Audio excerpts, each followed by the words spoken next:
Hello everyone, मैं हूं अमित द्विवेदी। तो बीकॉम के लिए हम इनकम टैक्स पढ़ने वाले हैं। बुक का नाम है साहित्य भवन पब्लिकेशन, आगरा से जो बुक आती है इनकम टैक्स की, doctor H C. Mehrotra, doctor S P. Goyal की जो बुक है। तो अगर आप लोगों ने बुक परचेज नहीं करा है तो बुक परचेज कर लें। इस बुक से हम बीकॉम के लिए इनकम टैक्स पढ़ने वाले हैं। ओके, तो चलिए सब्जेक्ट के अंदर चलते हैं। कुछ बातें पहले बता दूं मैं। देखिए, इनकम टैक्स शायद आप लोग पहली बार पढ़ रहे होंगे, तो आपके मन में ये आ रहा होगा कि भाई इनकम टैक्स में होता क्या है, मैथ्स होती है कि कैलकुलेशंस होते हैं या फिर अकाउंट्स जैसे रहता है। जैसे हम लोगों ने भी जब बीकॉम में इसको फर्स्ट टाइम पढ़ना स्टार्ट करा था तो बड़ा मन में था कि ये अकाउंट्स की तरह ही होगा बिल्कुल, लेकिन ऐसा कुछ नहीं है। तो पहले ही इसके अंदर क्या है, बिल्कुल पढ़ने के पहले बता दूं मैं कि भाई देख लो, यहाँ पर लिखा हुआ है इनकम टैक्स लॉ। तो सबसे पहले ये लॉ है भाई, कोई अकाउंट्स नहीं है। उसके बाद लॉ एंड प्रैक्टिस। तो पहले तो हमें लॉ पढ़ना पड़ेगा, फिर बाद में हमें इसके न्यूमेरिकल क्वेश्चन करने पड़ेंगे। इनकम टैक्स में न्यूमेरिकल क्वेश्चन होते हैं, लेकिन न्यूमेरिकल क्वेश्चन करने के पहले आपको पूरा लॉ सीखना पड़ेगा। I hope it is clear. तो ये दिमाग में बिल्कुल रखिए कि ये इनकम टैक्स जो है ना, वो अकाउंट्स की तरह नहीं होता है, बट कैलकुलेशंस इसमें जरूर होती हैं। ठीक है, तो बिल्कुल नया सब्जेक्ट है आपके लिए। मैं स्टार्टिंग से हर एक चीज़ समझाता हुआ चलूँगा। मैं ये मान के चलूँगा कि आपको बिल्कुल कुछ भी नहीं आता है और बिल्कुल ज़ीरो लेवल से स्टार्ट करूँगा। ओके, पहले एक बार पढ़ने के पहले मैं बता दूँ, एक बार पूरा कोर्स देख लेते हैं, पढ़ना क्या है हमको, फिर सारी चीज़ें डिस्कस करेंगे। ओके नाउ, तो इनकम टैक्स का जो सिलेबस है वो 5 यूनिट में डिवाइड है। This is unit 1, unit 2, unit 3, unit 4 and last में है यूनिट 5। दिखने में बहुत बड़ा सिलेबस है, एक मोटी सी किताब आती है। खास बात यह है कि आपको इसकी किताब पुरानी नहीं लेना है, क्योंकि इनकम टैक्स में हर बार नए नए अमेंडमेंट्स आते हैं, तो आपको इसकी बुक बिल्कुल नई लेनी पड़ेगी। ठीक है, अब सिलेबस देख लिया हमने। यूनिट 1 तो हमारा पूरा बेसिक कॉन्सेप्ट है, फिर यूनिट 2, यूनिट 3, इन सब के अंदर हम चलेंगे। ठीक है, तो ये एक ओवरऑल स्ट्रेटजी थी सिलेबस के बारे में। नाउ अब भाई बिल्कुल नया सब्जेक्ट है, तो मुझे आपको बिल्कुल हर एक चीज़ जीरो लेवल से पढ़ाना पड़ेगा। तो चलिए स्टार्ट करते हैं। मैं बुक की अंदर जो थ्योरी लिखी हुई है उसको लेकर के ही चलूँगा, चीज़ों को समझाऊंगा। पहला चैप्टर पूरा थ्योरी है, तो उसी के अनुसार हमें पढ़ना है। ठीक है, सबसे पहले देखिए यहाँ पर इनकम टैक्स होता क्या है भाई। तो income tax is an important direct tax. ये इंपॉर्टेंट बात है भाई। डायरेक्ट टैक्स क्या होता है, तो देखिए टैक्स जो है सरकार के तरफ से जो पैसा वसूल किया जाता है वो दो तरीके से वसूल किया जाता है, एक डायरेक्ट टैक्स के रूप में और एक इनडायरेक्ट टैक्स के रूप में। तो डायरेक्ट टैक्स तो अभी हमको नहीं पढ़ना है, अभी हम पढ़ रहे हैं डायरेक्ट टैक्स। इनकम टैक्स का एक और नाम होता है डायरेक्ट टैक्स। ओके, तो it is a prominent and most significant sources of revenue of the government.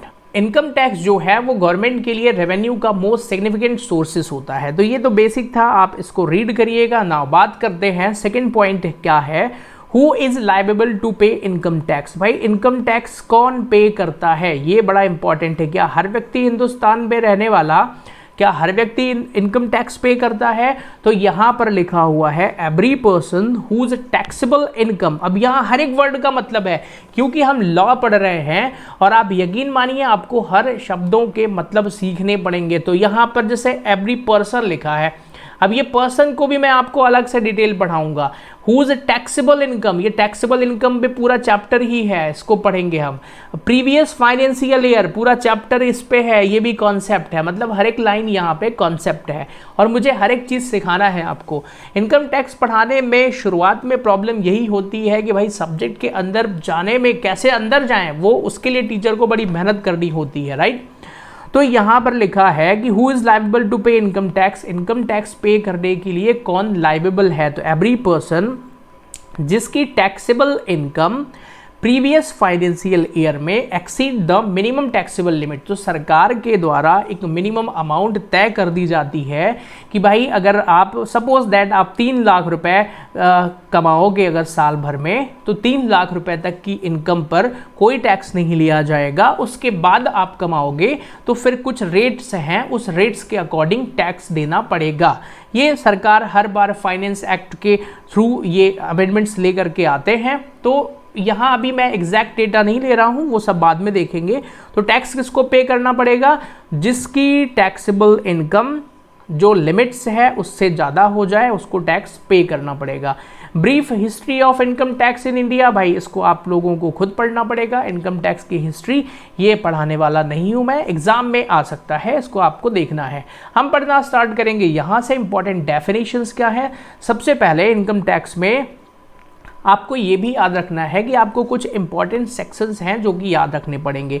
तो शुरुआत यहीं से होती है इनकम टैक्स पे। इनकम का मतलब क्या होता है, क्या डिफाइन किया गया है, तो सेक्शन 2 सब सेक्शन 24 कहता है, क्या कहता है ध्यान से देखिएगा। Income is one of the important term of the income tax act as income tax is charged on the income of a person. This term has not been defined in the income tax. लो भाई यहीं पे पूरी बात खत्म हो गई। आप कहेंगे सर हम हिंदी मीडियम के स्टूडेंट हैं, आप अंग्रेजी में बताए जा रहे हैं। भाई ध्यान से सुनो, चाहे आप हिंदी मीडियम वाले हो चाहे इंग्लिश मीडियम वाले हो, दोनों लोगों को समझ में आएगा, आप यकीन रखिए। तो medium is not a matter. और ये बुक से लिखा हुआ PDF तो मैं बस स्टार्टिंग में सब्जेक्ट के अंदर ले चलने के लिए पढ़ा रहा हूँ, बाकी सारी चीज़ें मैं बोर्ड पे बताऊँगा आपको, है ना। तो इनकम की डेफिनेशन तो यहाँ दी ही नहीं है। इन्होंने क्या बोला भाई, द टर्म है income has not been defined in the income tax act. तो हम क्या करेंगे, except that it states as what is included in income. इन्होंने ये नहीं बताया कि इनकम क्या है, लेकिन इन्होंने ये बता दिया कि कौन कौन सी चीज़ों को हम इनकम में शामिल करेंगे, इंक्लूड करेंगे। अब इंक्लूड क्या है भाई, इन्होंने बोला कोई भी प्रॉफिट या कोई भी गेन होगा वो इनकम मानी जाएगी, कोई भी डिविडेंड होगा वो इनकम मानी जाएगी, voluntary contribution received by a trust, कोई भी ट्रस्ट से अगर कोई भी वॉलंटरी कॉन्ट्रीब्यूशन मिलता है तो वो हमारी इनकम मानी जाएगी। ओके, ऐसे बहुत सारे हैं, आपको पढ़ना है। ओवरऑल ये है कि इनकम टैक्स जब हम पढ़ेंगे, देखिए हमारी इनकम के सोर्सेस क्या क्या हो सकते हैं। तो अब हम यहाँ से बुक की लैंग्वेज छोड़ते हैं। मैंने सोचा कि थोड़ा बुक की लैंग्वेज बता दूँ, लेकिन भाई बुक की लैंग्वेज तो बहुत टेक्निकल लैंग्वेज है ना। तो इनकम का मतलब क्या हो गया, और इनकम टैक्स एक्ट के अकॉर्डिंग हमारी इनकम के सोर्सेस या इनकम क्या क्या हो सकती है। तो इन्होंने इसको टोटल 5 हिस्सों में डिवाइड कर दिया है। ध्यान से देखिएगा, आज कोई भी क्वेश्चन नहीं कराऊंगा मैं, पहले हमें सब्जेक्ट के अंदर चलना है, ठीक है। इन्होंने कहा कि अगर कोई भी पर्सन अगर वो जॉब करता है तो उसको सैलरी मिलती होगी, तो इनकम फ्रॉम सैलरी, सैलरी हो या कुछ भी कहें आप उसको, इनकम फ्रॉम सैलरी, ठीक है। फिर दूसरा, कोई भी पर्सन हाउस प्रॉपर्टी अगर उसके पास है, घर को किराए पर देता है, उससे भी उसको इनकम होती होगी, बिल्कुल होती होगी। तो इनकम फ्रॉम हाउस प्रॉपर्टी हो गया। ओके, पहला हेड हो गया हमारा सैलरी, दूसरा हो गया इनकम फ्रॉम हाउस प्रॉपर्टी, तीसरा हेड हो गया income from capital gain. Capital gain का मतलब क्या हो गया भाई, कैपिटल गेन मतलब अगर आपने कोई इन्वेस्टमेंट बेचा है तो उसको बेचने से भी आपको फायदा होगा। इन्वेस्टमेंट का मतलब कोई भी प्रॉपर्टी हो सकती है, कोई लैंड हो सकता है, कोई शेयर हो सकता है। उसके बाद हो जाएगा income from PGBP, profit and gain of business and profession. तो बिजनेस एंड प्रोफेशन से अगर आपको कोई इनकम होती है, या फिर एक पांचवा सोर्स कर दिया अदर। ओके भाई, देखिए जिसने भी ये बनाया होगा उसने सोचा कि भाई टोटल इनकम को कैसे डिफाइन करेंगे। भाई किसी भी इंसान की इनकम को उसने हिंदुस्तान के अंदर इन 5 हिस्सों में बांट दिया। सबसे पहला हिस्सा कर दिया कि जो जॉब सीकर्स हैं, जो नौकरी करते हैं, तो उनको सैलरी हेड में रख दिया। फिर दूसरा हाउस प्रॉपर्टी, अगर आप कुछ किराए पर देते हो, फिर कुछ इन्वेस्टमेंट बेचते खरीदते हो, उस पर भी इनकम हो सकती है। फिर सबसे बड़ा तो व्यवसाय है, बिजनेस है हमारे यहाँ पर, PGBP, और इसके अलावा कोई इनकम। तो इनकम की जो डेफिनेशन दी गई है उसमें बोला गया कि इन 5 तरीकों से, 4 तरीके मेनली, अगर आप इन 4 तरीकों से कहीं से भी पैसा कमा रहे हो और मैक्सिमम जो लिमिट सरकार ने तय की है उससे ज़्यादा पैसे कमा रहे हो, तो आपको टैक्स देना पड़ेगा। तो देखिए ओवरऑल हमें भाई पूरे कोर्स में इनकम टैक्स में एग्जैक्टली पढ़ना यही है। ये हमारे चैप्टर्स के नाम है। पहले हमको सैलरी पढ़ना पड़ेगा, इनकम फ्रॉम सैलरी, फिर इनकम फ्रॉम हाउस प्रॉपर्टी, फिर इनकम फ्रॉम कैपिटल गेन, फिर इनकम फ्रॉम PGBP और अदर सोर्सेस। जिस स्टूडेंट ने ये 5 हेड्स की इनकम निकालना सीख लिया उसको इनकम टैक्स आ जाएगा। ओके, नाउ यही इनकम टैक्स है, खत्म हो जाएगा पूरा कोर्स। नाउ अभी कुछ और बात करते हैं भाई, इसके अंदर पढ़ना क्या है। तो यहाँ पर देखिए आपको एग्जैक्टली पूरे इनकम टैक्स में क्या पढ़ना है, शुरुआत कहाँ से करनी है। सबसे पहले जैसे मान लीजिए हम सैलरी पढ़ लेंगे, ठीक है, कि उसकी सैलरी से कितनी इनकम हो गई। फिर हम पढ़ लेंगे उसकी हाउस प्रॉपर्टी से कितनी इनकम हो गई। फिर हम पढ़ लेंगे उसकी कैपिटल गेन से कितनी इनकम हो गई। फिर पढ़ लेंगे पीजीबीपी से, profit and gain of business and profession से उसकी कितनी इनकम हो गई। और हम पढ़ लेंगे अदर सोर्सेज से उसकी कितनी इनकम हो जाएगी, ठीक है, अदर सोर्सेस। यहाँ पर पढ़ने के बाद ये हमारा आ जाएगा ग्रॉस टोटल इनकम। आप यकीन नहीं मानेंगे, ये भी एक चैप्टर है भाई, ग्रॉस टोटल इनकम कैसे निकालते हैं, ठीक है। ग्रॉस टोटल इनकम निकालने के बाद यहाँ पे हमको कुछ डिडक्शन माइनस करने पड़ेंगे, ठीक है। तो डिडक्शंस का भी एक चैप्टर है। डिडक्शंस माइनस करने के बाद यहाँ पर हमारी जो इनकम आएगी that is your taxable income, ठीक है। यहाँ पर आएगी टैक्सेबल इनकम। तो इसका भी हमारा एक चैप्टर है, मतलब डिडक्शन कौन कौन से होते हैं, फिर टैक्सेबल इनकम कैसे निकालते हैं। इसके बाद आखिरी में आएगा इनकम टैक्स चार्ज करना, मतलब कॉम्पुटेशन, ठीक है। नाउ आखिरी में बिल्कुल आपको इनकम टैक्स चार्ज करना है, मतलब ये जो इनकम टैक्स के रेट सुनते होंगे आपकी 5 लाख रुपए पर इतने प्रतिशत टैक्स, उसके ऊपर इतने प्रतिशत टैक्स, भाई वो सबसे आखिरी का काम है, ठीक है। तो ओवरऑल हमें इनकम टैक्स किस तरीके से पढ़ना है, देखिए 5 हेड्स होते हैं, उन 5 हेड्स को पढ़ना है हमको। फिर ग्रॉस टोटल इनकम निकालने के लिए क्या क्या चीज़ें हैं वो पढ़ना है। उसके बाद डिडक्शंस पढ़ना है, कुछ एग्जम्पशंस होती हैं उनको पढ़ना है। फिर टैक्सेबल इनकम आ जाएगी, टैक्स आ जाएगा। फिर अब टैक्स जब आ गया तो टैक्स को जमा करने के लिए टैक्स के कई सारे फॉर्म्स होते हैं, उनके बारे में पढ़ना है। आप टैक्स जमा नहीं करेंगे तो भाई पेनल्टीज देनी पड़ेंगी, तो उनके बारे में पढ़ना है। तो एग्जैक्टली हमें इस पूरे कोर्स में इस तरीके की चीज़ें पढ़ना है, ओके। कोर्स बहुत बड़ा है, खतरनाक है और इंटरेस्टिंग भी है इनकम टैक्स, और ये आपके बहुत काम भी आ सकता है। अगर आप इस फील्ड में अपना कैरियर भी बनाना चाहते हैं तो भी बहुत हेल्पफुल हो जाएगा, ओके। और बीकॉम में ये बिल्कुल बेसिक है। अब बात करते हैं कि सर आप हो सकता है फाइनल ईयर के स्टूडेंट हो सकता है आप एमबीए के स्टूडेंट हो, एमबीए में भी टैक्सेशन रहता है, हो सकता है आप बीबीए में भी रहता है, हो सकता है आप एमकॉम के स्टूडेंट हो, सब लोग पढ़ सकते हैं। Doctor SM. शुक्ल की जो बुक है वो सबसे बेस्ट बुक है कॉलेज लेवल पे टैक्सेशन पढ़ने की, ठीक है। अगर आप सीए स्टूडेंट हैं तो फिर यहाँ से मत पढ़ो, क्योंकि भाई सीए वाला जो टैक्सेशन है और जो यहाँ पढ़ाऊँगा उसके लेवल में डिफरेंस है, ठीक है। सीए में बहुत खतरनाक लेवल पे पढ़ाना होता है, उसके लिए पूरा कोर्स अलग है, हालांकि सब चीज़ें वही हैं, लेवल डिफरेंस होता है। तो सीए स्टूडेंट अगर आप हैं तो फिर ये कोर्स आपके लिए नहीं है। बाकी आप ग्रेजुएशन लेवल पे या पीजी लेवल पे इसको पढ़ना चाहते हैं तो मैं एक पूरा कोर्स बना रहा हूँ इनकम टैक्स का, जिसमें कुछ पार्ट यूट्यूब पर आएगा, बाकी मेरे एप्लीकेशन पर होगा, ठीक है। तो वापस चलते हैं ज़रा सब्जेक्ट के अंदर फिर से। तो ये इनकम है, ये बुक के अंदर दिया है भाई, पूरा रीड करना, मैंने समझा दिया आपको कि इसके अंदर क्या क्या लिखा हो सकता है।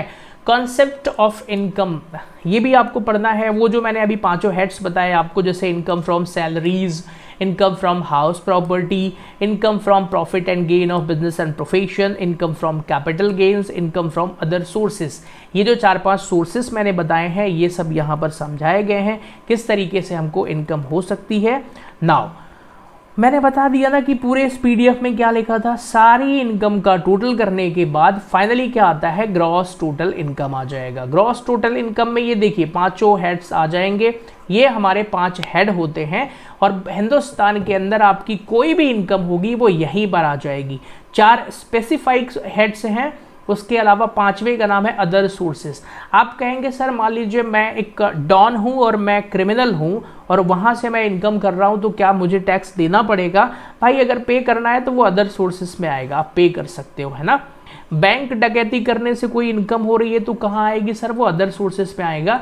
लेकिन आप बैंक डकैती से जब इनकम कमाओगे और उसको आप टैक्स पे करोगे उसके बाद सरकार आपको जेल में भी भेजेगी। मतलब ये कहने का कि इलीगल इनकम को भी इनकम टैक्स इनकम मानता है, ठीक है। लेकिन हाँ, आपके अंदर वो गट्स होना चाहिए कि आप बताओ कि मैंने इलीगल कमाया है। आई होप यू अंडरस्टैंड, ठीक है। नाउ तो इनकम लीगल और illegal it's not a matter, यहाँ कुछ भी हो सकता है, ठीक है। बहुत सारी चीज़ें टेक्निकल चीज़ों पर भी हम आएंगे। नाउ ये सामने एक क्वेश्चन आ गया कि भाई ग्रॉस टोटल इनकम के बाद हमको कैलकुलेट करना होता है टोटल इनकम, और टोटल इनकम निकालने के बाद फिर डिडक्शन माइनस करते हैं। डिडक्शंस जब हम माइनस करेंगे तो सेक्शन 80C से लेके 80U तक, मतलब 80C होगा, फिर 80CC होगा, 80CCB होगा, फिर 80D होगा, 80DD होगा, 80DDB बहुत सारे, फिर 80E होगा। तो इस तरीके के बहुत सारे सेक्शंस हैं जो डिडक्शंस हैं, और वो सब आपको लर्न करना पड़ेगा। ठीक है, सामने एक थ्योरी क्वेश्चन है, मोस्ट IMP क्वेश्चन है। अगर आप इनकम टैक्स पढ़ रहे हैं और आप चाहते हैं कि सर पहले ही लेक्चर से हमारे एग्जाम में क्वेश्चन आ जाए, तो ये यही क्वेश्चन है जो आपके एग्जाम में आएगा। This is the first question जो कि डायरेक्टली पूछा जाता है, BCom हो या MBA हो या कोई भी एग्जाम हो, ये थ्योरी जरूर आएगी। ग्रॉस टोटल इनकम और टोटल इनकम में क्या डिफरेंस होता है। अब एक चीज आप और समझिए कि मैं अभी ये आपको इतना डिटेल में क्यों नहीं पढ़ा सकता, क्योंकि अभी आपको ज़्यादा प्रैक्टिकल पता नहीं है, कुछ भी सब्जेक्ट के अंदर नहीं पता है, तो भाई अभी नहीं पढ़ाऊंगा, सारी चीज़ें पढ़ाऊंगा, लेकिन जब ज़रूरत होगी तब पढ़ाऊंगा। क्योंकि मैं शुरू से ही मैंने बताया ना, मैं क्या मान के चल रहा हूँ कि आपको इनकम टैक्स नहीं आता है। ओके, नाउ अब कुछ और पार्ट्स पर बात करते हैं, जैसे एग्रीकल्चर इनकम क्या होता है। तो भाई पूरा एक चैप्टर ही है एग्रीकल्चर इनकम का, और इसको इन्होंने अलग से इसलिए दिखा दिया है क्योंकि वो हमारी जो टोटल इनकम होती है उसमें ज़्यादा ऐड होता नहीं है। एग्रीकल्चर इनकम हिंदुस्तान के अंदर वैसे टैक्स फ्री है, एग्जम्प्टेड है, तो एग्जम्प्टेड इनकम के बारे में भी हम पढ़ेंगे क्या कैसे होता है। एक चीज़ और समझिए, कैजुअल इनकम क्या होती है। कैजुअल मतलब अचानक से आपको कोई पैसा मिल जाए। अब अचानक से कैसे मिलेगा, अरे कितना आसान है, अभी IPL चलता है, पता नहीं लूडो ऐप या वॉट एवर 3 पत्ती, ऐसे कितने सारे ऐप्स हैं, आप वहाँ पे खेलते हैं, पता चला आप जीत गए 1 करोड़ रुपए, और आप बड़े खुश होंगे कि अरे अब तो 1 करोड़ रुपए पूरे हमारे हैं।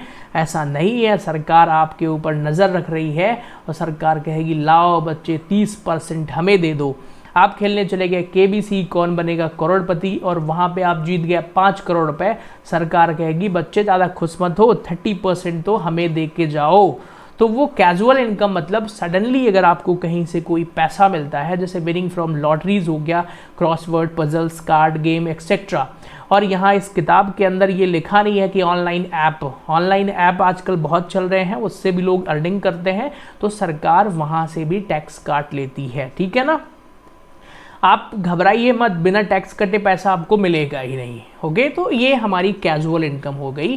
कैजुअल इनकम जो है वो डज नॉट इंक्लूड, इसमें कैपिटल रिसिप्ट, कैपिटल गेन, अब ये टेक्निकल टर्म्स हैं, अभी मैं इनको यूज नहीं करूंगा, अभी सिंपल सा समझा रहा हूं मैं। ठीक है, now other provision related to casual income. Casual income जो है उनके बारे में कुछ और बातें कही गई हैं, जैसे कि एक्सपेंसेस आर नॉट डिडक्टेबल। भाई क्या होगा, अब आप कहोगे कि सर हमने 100 रुपए की एक लॉटरी खरीदी, जिसमें हमको 100 रुपए की लॉटरी खरीदी है सर, जिसपे हमको 1 करोड़ रुपए की लॉटरी लग गई है, हमको हो गया है फायदा। अब इसमें एक बोला है कि expenses are not deductible. Casual income earning करने के लिए आप जो एक्सपेंसेस करते हैं वो उससे घटाया नहीं जाएगा, जबकि रेगुलर इनकम में तो भाई एक्सपेंसेस को घटाते हैं। जैसे कोई बिजनेस है तो उसने 10 लाख रुपए का साल भर में उसका टर्नओवर है 10 लाख रुपए का, फिर वो माइनस करेगा अपने सारे खर्चे और आखिरी में उसका जो प्रॉफिट होगा वो होगा 2,40,000 रुपए, टैक्स फ्री हो गया। लो भाई, टैक्स ही नहीं देना है, तो वहां पर सारी चीजें माइनस कर सकते हैं, बट कैजुअल इनकम में कुछ माइनस नहीं करेंगे। Set off losses are not permitted, मतलब ये set off and carry forward of losses करके एक पूरा चैप्टर है, तो वहां जब पढ़ेंगे तो ये चीज हमको समझ में आ जाएगी। TDS at source, casual income अगर आपकी 10,000 रुपए से ऊपर हो रही है तो इमीडिएट सरकार टैक्स काट करके ही पैसा आपको देगी। मतलब यहाँ लिखा भी है अदर गेम, किसी भी गेम में अगर आपको 10,000 रुपए से ज़्यादा की इनकम होती है, चाहे वो ऑनलाइन ऐप से हो या फिर कहीं से भी हो, lottery, horse races, whatever, तो सरकार उसमें TDS काट लेगी, टैक्स डिडक्टेड एट सोर्स। ठीक है, उसका रेट क्या होगा, 30% डायरेक्ट। आप KBC खेलने जाओगे ना, KBC में आपने जीता 5 करोड़ रुपए, जब कभी आपको चेक मिलेगा 30% मतलब 1.5 CR, 1.5 करोड़ रुपए सरकार काट लेगी, आपको मिलेगा 3.5 CR। ठीक है, तो वो TDS कट जाता है। क्या इसको अभी समझाने की ज़रूरत है? मुझे लगता है अभी समझाने की ज़रूरत नहीं है, क्योंकि अभी मैं आपको सब्जेक्ट के अंदर ले चल रहा हूँ। फिर आप मेरे हिसाब से अगर पढ़ेंगे तो मुझे पता है कि किस टाइम पे क्या पढ़ाना है। Okay, now the most important term exam में भी आएगा कि भाई एसएससी क्या होता है। तो एसएससी का मतलब होता है कि वह इंसान, वह पर्सन जो टैक्स को पे करता है, उसको हम एसएससी कहते हैं। अब सब्जेक्ट के अंदर हम घुसने वाले हैं, ठीक है। बहुत सारी टर्मिनोलॉजी आपको मिलेंगी और पहले इस लेक्चर में मैं आपको बस ये सारी चीज़ें ही समझाऊंगा। ओके, नाउ एसएससी क्या होता है? तो सिंपल लैंग्वेज में मैंने क्या समझाया कि भाई एसएससी मतलब जो टैक्स को पे करता है। लेकिन अब तो सिंपल लैंग्वेज से काम थोड़ी चलेगा सर, यहाँ 8 पॉइंट लिखे हैं, इन 8 पॉइंट को मुझे समझाना पड़ेगा आपको। तो देखिए जरा, an assessee means a person, Hindi medium वाले स्टूडेंट अपनी किताब से पढ़िएगा, इसका सेक्शन भी याद कर लेंगे तो बढ़िया रहेगा। 2 सबसेक्शन 7 क्या कहता है? इनकम टैक्स एक्ट 1961 कहता है an assessee means a person who is liable to pay any tax, जो कोई भी टैक्स देने के लिए लाइबेबल हो, या फिर और who is liable to pay any other sum of money under this act, जैसे इंटरेस्ट, पेनल्टी वगैरह वगैरह।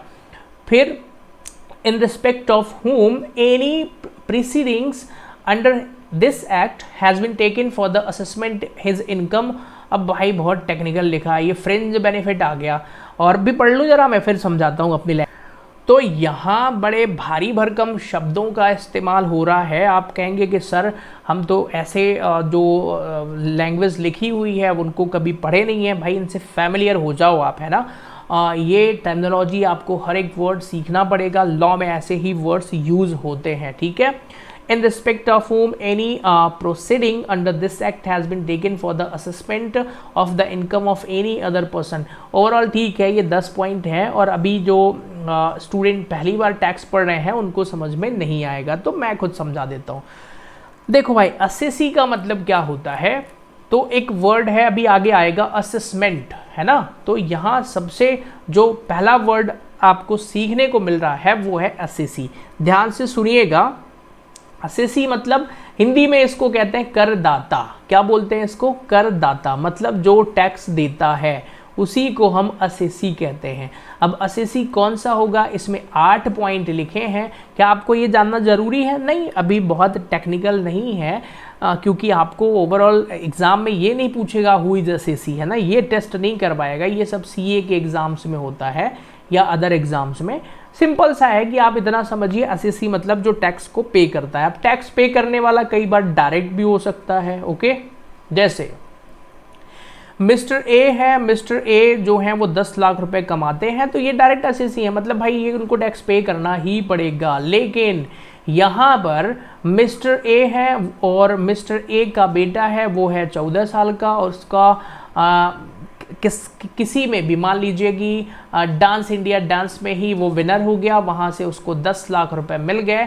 मिस्टर ए कोई टैक्स कभी पे नहीं करते हैं क्योंकि वो बहुत गरीब हैं, लेकिन उनके बच्चे ने कमाई कर लिया है। ध्यान से सुनिएगा, तो यहाँ पर मिस्टर ए का जो बेटा है, क्योंकि वो अभी 18 साल से ऊपर है नहीं, उसका बैंक अकाउंट तो होगा नहीं, है ना, तो ये पैसा यहीं पर आ जाएगा। तो असली एसएससी तो मिस्टर ए का बेटा है, लेकिन क्योंकि वो 18 साल का नहीं है, उसको एग्रीमेंट साइन करने का अधिकार नहीं है, इसीलिए यहाँ पर डीम्ड एसएससी, मतलब एसएससी एक्चुअल में किसको माना जाएगा? मिस्टर ए को माना जाएगा। तो यही सारी चीजें यहाँ पर लिखी हुई हैं, बहुत सारी बातें हैं, ठीक है ना। तो आप चाहें तो इनको पढ़ सकते हैं, ये भी इंपॉर्टेंट है। नाउ डीम्ड एसएससी का मतलब वही चीज अभी जैसे मैंने समझाया आपको यहाँ पे, a person who is deemed to be an assessee for some other person is called deemed assessee. For some other person मतलब ये कि मान लीजिए ये है मिस्टर आर जो हैं वो टैक्स पे नहीं करते थे, बिल्कुल आराम से बैठे हुए थे। ध्यान से सुनिएगा, मिस्टर आर जो हैं वो कोई भी टैक्स पे नहीं करते थे, आराम से बैठे थे। अचानक से इनके एक रिलेटिव थे, उनके पास बहुत प्रॉपर्टी थी और उनकी डेथ हो गई, उनके परिवार में अब कोई भी नहीं है, और इनको ये हमेशा साल भर का टैक्स पे करते हैं। इनकी सारी प्रॉपर्टी मिस्टर आर को मिल जाती है। अब भाई मिस्टर आर को जब सारी प्रॉपर्टी मिल गई तो मिस्टर आर को भी टैक्स पे करना पड़ेगा, लेकिन प्रीवियस ईयर का टैक्स जब पे करेंगे तो ये इनके नाम का टैक्स पे करना है, लेकिन पे इनको करना पड़ेगा क्योंकि सारी प्रॉपर्टी इनको मिली है। क्लियर हो गया। तो ये डीम्ड असेसी, माने गए असेसी होंगे। तो इसी तरीके से केसेस हैं, थ्योरी है, थोड़ा समझना पड़ेगा।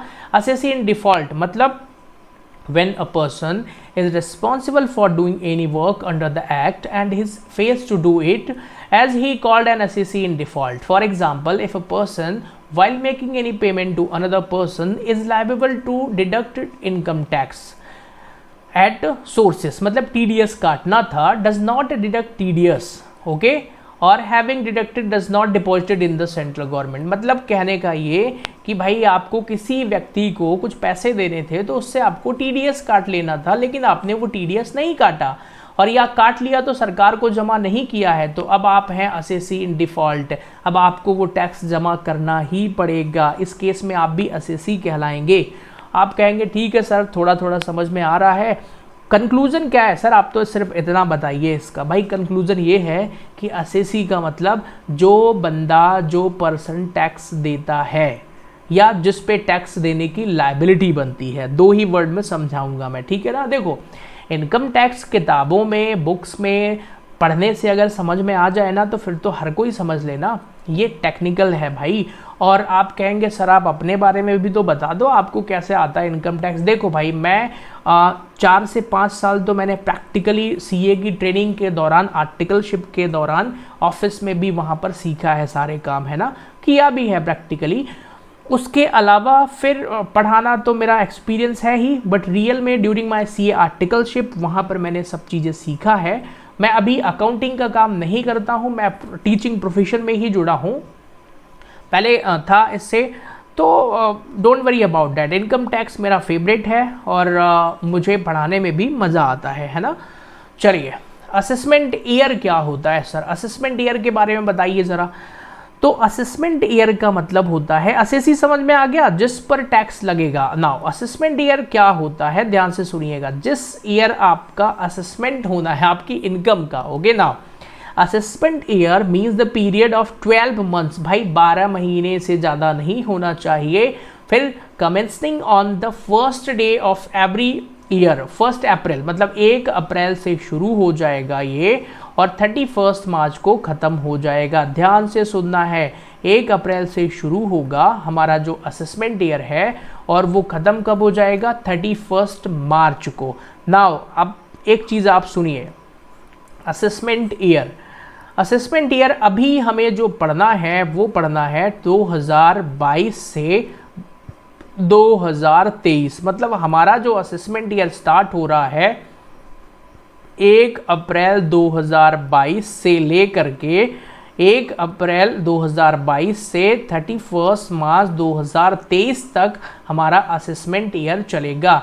शॉर्टकट में इस असेसमेंट ईयर को 22-23 कहते हैं, 22-23। क्लियर हो गया। नाउ तो यहाँ पर एक टर्म और समझ लेते हैं, फाइनेंशियल ईयर क्या होता है सर। तो सर फाइनेंशियल ईयर बुक में पढ़ ले जरा, फिर यहाँ भी समझा देता हूँ मैं। इसमें नहीं दिया है, नहीं सर यहाँ पर नहीं दिया है, आप अपने से पढ़ा दो। चलो मैं पढ़ाता हूँ ना, आइए। फाइनेंशियल ईयर और असेसमेंट ईयर, देखिए इनकम टैक्स की जब हम क्लास पढ़ने जाते हैं, कोई भी स्टूडेंट पढ़ने जाता है, जैसे मैंने सीए फाइनल में इनकम टैक्स जो है मैंने इंडिया की जो नंबर 1 फैकल्टी हैं उनसे पढ़ा था, तो बहुत सारी चीज़ें सीखने को मिलती हैं उसके दौरान, है ना। सीए आईबीसीसी लेवल में भी होता है, ग्रेजुएशन में भी होता है। मैंने एमकॉम किया है, डबल मास्टर है मेरा कॉमर्स में, वहाँ पर भी टैक्सेशन पढ़ा है मैंने। तो जब बुक्स, हालांकि मुझे सबसे ज़्यादा जो मुझे याद है वो जब मैं बीकॉम में इनकम टैक्स पहली बार पढ़ने गया था, तो क्योंकि हम नए सब्जेक्ट के बारे में क्या सोचते हैं वो बड़ा इंपॉर्टेंट है। तो पहली क्लास में आपको एग्जैक्टली क्या सीखना चाहिए भाई, पहली क्लास में यही सीखते हैं सर। असेसमेंट ईयर सीखा है आज हमने, फाइनेंशियल ईयर सीखा है हमने, असेसी सीखा है हमने, और पर्सन क्या होता है वो सीखा है, और इनकम टैक्स में 5 हेड्स होते हैं जिनमें टोटल इनकम डिवाइड होती है वो सीखा है। बस आज की क्लास में आपको यही सीखना है, ओके। बाकी ज़्यादा इन चक्करों में नहीं पढ़ना कि सर आप तो बुक की लैंग्वेज नहीं पढ़ा रहे हैं या वॉट एवर, इन चक्करों में बिल्कुल मत पढ़ो। मैं इनकम टैक्स आपको पूरा सिखा दूंगा, एक एक क्वेश्चन बनेगा आपका और अच्छे नंबर आएंगे आपके, ठीक है। और आखिरी में जब मैं पूरी क्लास पढ़ा दूंगा तो मैं कुछ ऐसे बच्चों को भी पढ़ाऊंगा जो कि सर कहेंगे हमको 5 दिन में इनकम टैक्स पास करना है सर, उसका भी तरीका बता दो, ये इतना लंबा हमें नहीं पढ़ना है सर, हम अच्छे बच्चे नहीं हैं। तो उनको भी बता दूंगा भाई 5 दिन में इनकम टैक्स कैसे पास करें। वैसे मैंने एक स्टूडेंट को 2 घंटे पढ़ाया था, वो भी पास हो गया था। 2 घंटे में कैसे पास होते हैं सर, बताइए ज़रा। भाई 2 घंटे में भी पास हो सकते हैं। उसको पहला क्वेश्चन मैंने यही बता दिया था, कौन सा, difference from gross total income and total income, ये क्वेश्चन आता ही है, 15 नंबर का क्वेश्चन सीधा सीधा आता है। फिर एक अगला चैप्टर है रेसिडेंशियल स्टेटस का, उसमें से एक 15 नंबर का क्वेश्चन आता है, उसको मैंने 7-8 क्वेश्चन टिक करे थे, मैंने कहा था भाई इसको कर लेना, तुम देख लेना बस। और आखिरी में भी ऐसी कुछ 4-5 थ्योरी हैं पेनाल्टीज वगैरह की। तो देखो पेपर पास करने के लिए तो इनको पढ़ के भी पास कर सकते हैं, है ना। पेपर पास करने के लिए सिर्फ आप फिर ये कोर्स मेरा बाय मत करिएगा। अगर आपको इनकम टैक्स सीखना है, आप ग्रेजुएशन कर रहे हैं, आप कॉमर्स फील्ड में अच्छे से अगर आपको सीखना है, तो फिर आप ये मेरा बीकॉम का जो कोर्स है उसको बाय करिएगा। मेरे एप्लीकेशन पर पूरा कोर्स रहेगा। स्टार्टिंग के कुछ वीडियोज़ मैं यूट्यूब पर भी करूँगा अपलोड, तो यहाँ से आपको समझ में आएगा। आप कहेंगे सर आगे की बात बताइए, बहुत हो गया फालतू में, चलिए आगे पढ़ते हैं फिर। तो असेसमेंट ईयर समझ में आ गया, अभी नहीं आएगा, जब पहले फाइनेंस ईयर समझिए ज़रा। हमारा फाइनेंशियल ईयर 1 अप्रैल से शुरू होता है। अभी हमको जो पढ़ना है तो हमारा उसका फाइनेंशियल ईयर 1 अप्रैल 2021 से शुरू होगा और ख़त्म कब होगा, 1 अप्रैल 2022 को, ठीक है, सॉरी 31 मार्च 2022 को। आप कहेंगे सर अभी तो अगस्त चल रहा है, सितंबर आने वाला है और आप 31 मार्च 2022 को ही क्यों पढ़ा रहे हैं, ये तो पुराना है सर। ध्यान से सुनिएगा, हम इनकम टैक्स में मतलब जो टैक्स पे करते हैं वो प्रीवियस ईयर की इनकम पर पे करते हैं, है ना।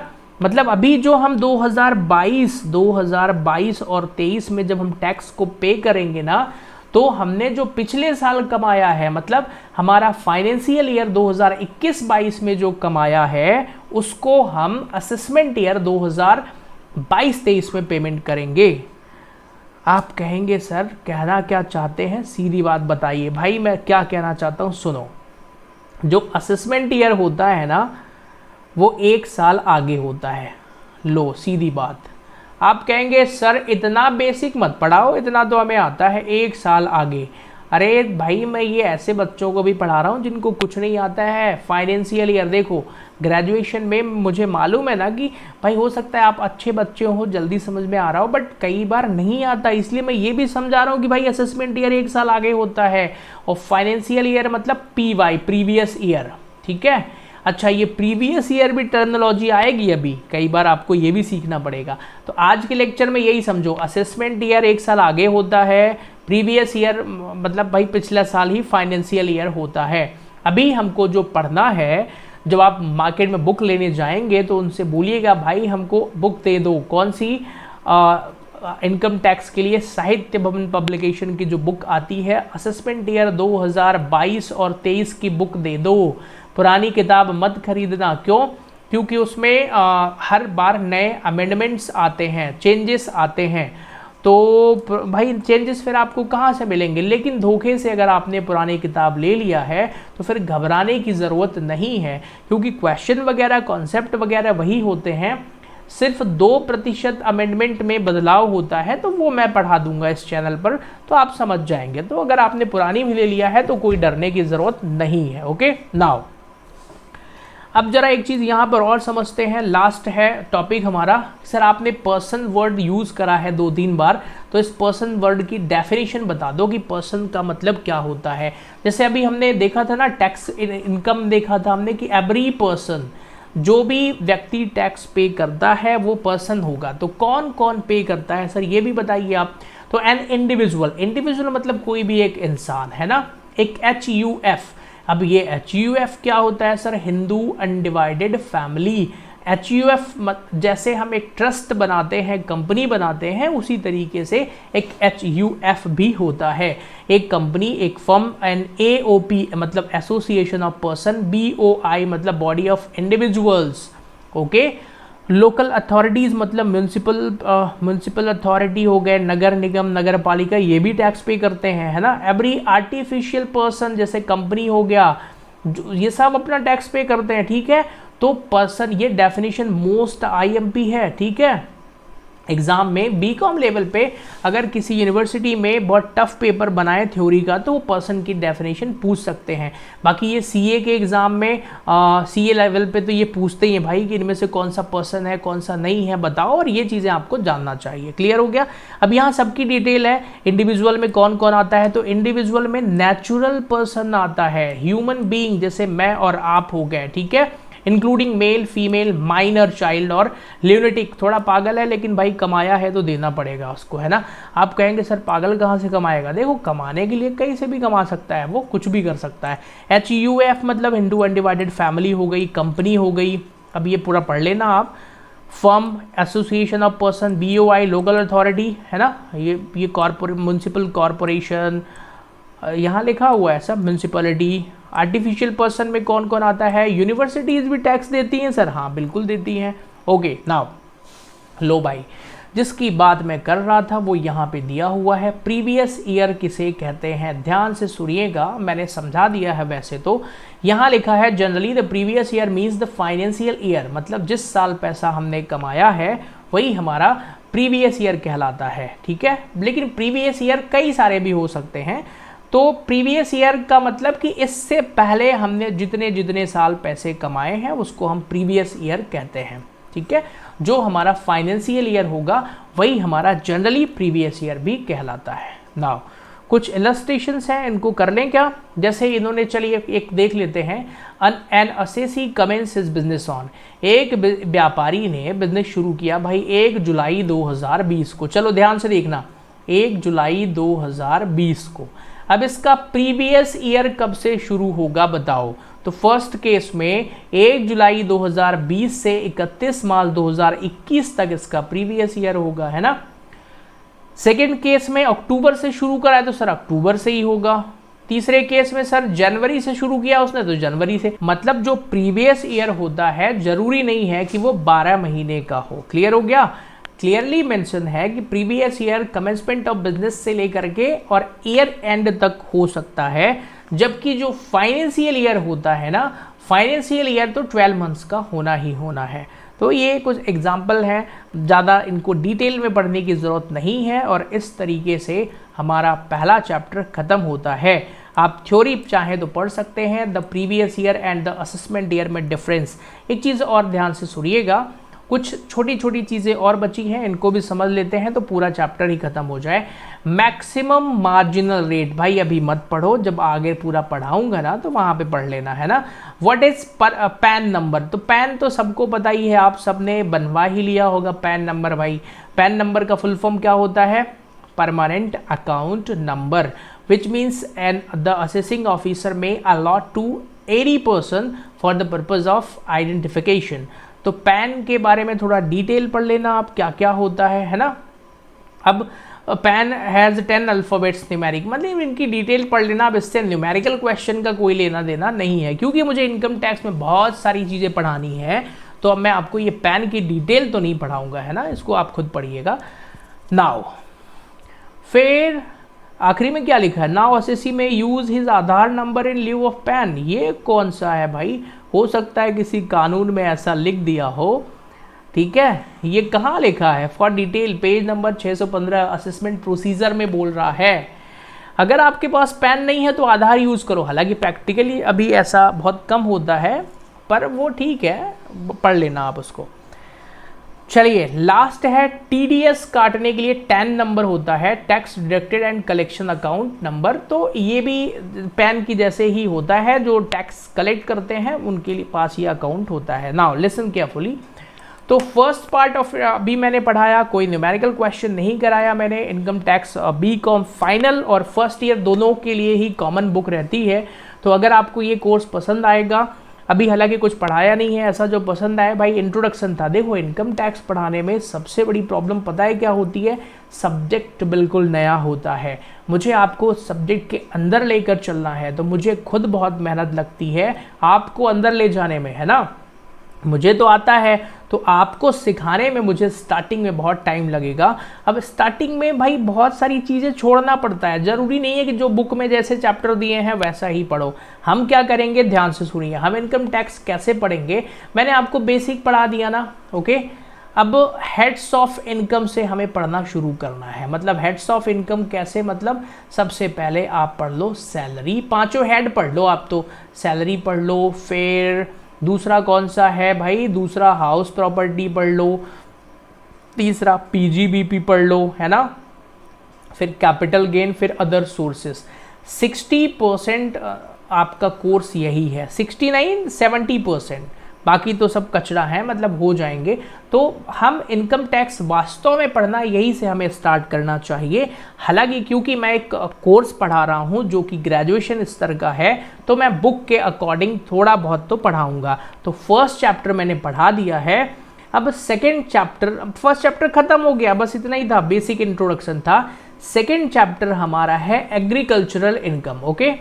अब भाई एग्रीकल्चरल इनकम के बारे में फिर हम दूसरे चैप्टर में पढ़ेंगे। ऐसे तीसरा हमारा चैप्टर है रेसिडेंशियल स्टेटस। अगर आप बिल्कुल मेरी सलाह मानिए तो अभी इनको खुद से रीड नहीं करना है, ये समझ में नहीं आएंगे, इनसे एग्जाम में क्या आना है वो मैं बताऊंगा, है ना।